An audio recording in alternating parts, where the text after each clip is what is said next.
Welcome to step 1 of the 10 steps to busting your brick wall course.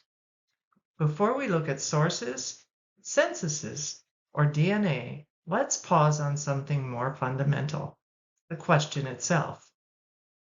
Most genealogists describe a brick wall as a missing ancestor, but it's really more than that. It's a research question that the evidence in front of you, in its current form, cannot yet answer. That distinction matters because it shifts focus away from the elusive person and onto the problem you are actually trying to solve. When you treat the brick wall as a question rather than a name, you start to notice things you would otherwise miss. The assumptions you have been carrying, the records that you never actually checked, the boundaries of the place and time period you have been working in. So as we begin this step, try and set aside the urge to find an answer right away. The goal here is understanding. If you can leave today with a sharper sense of what your problem really is, you are already moving the research forward. Now let's talk about what to actually do with that question.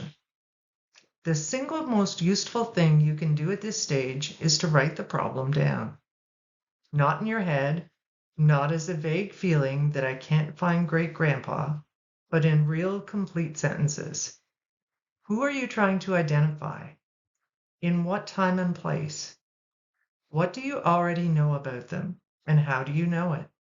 What's missing?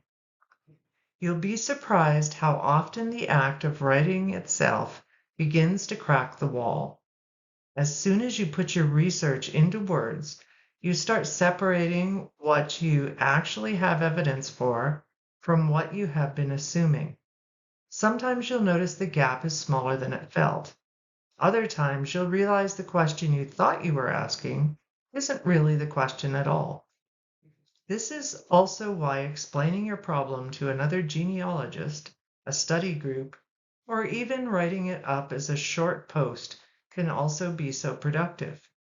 You don't need feedback to benefit. You benefit just by having to organize your thoughts for someone else. Once your question is clearly stated, the rest of this course has something concrete to work on. Every record search, every analysis, every step will be tied back to this one defined problem, and your research will be far more focused as a result. Let's go through the following exercises to properly format our research question.